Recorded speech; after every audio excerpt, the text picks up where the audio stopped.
The Poudre School District is back in school this week, but is dismissing early all week long due to heat. District leaders say 32 of their schools don't have air conditioning. And with 90+ degrees forecasted, this is really part of their heat protocol. Your reporter in northern Colorado, Dylan Thomas, joins us live now from Fort Collins. And Dylan, people who live in that area want AC units put into those schools.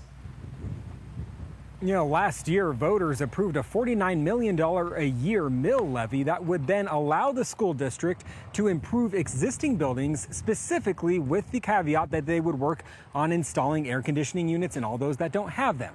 This summer, 2 schools got air conditioning, leaving 32 others to be rather warm.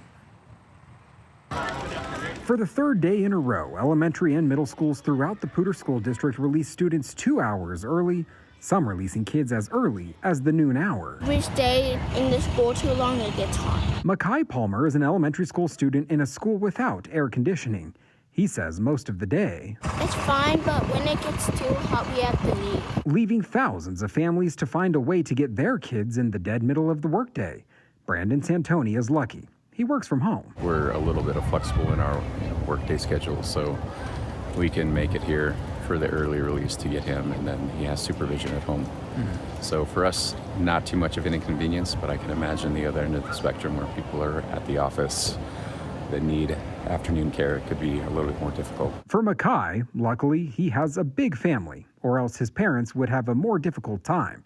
Mackay's grandpa got him from school Monday. So we're able to kind of work around it. I'm able to pick up my grandson. If I can't, then grandma get him.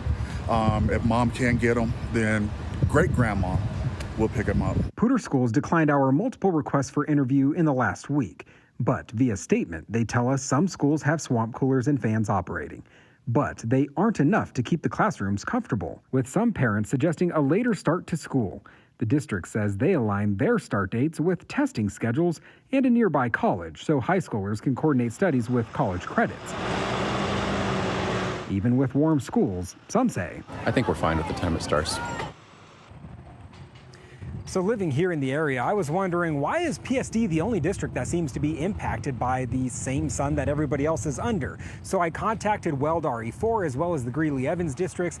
They say all of their buildings already have air conditioning. As for Thompson schools and largely the Loveland area, they say half of their schools already have air conditioning and most of the other half have them at least in the common areas, and then that air can trickle out into the classrooms.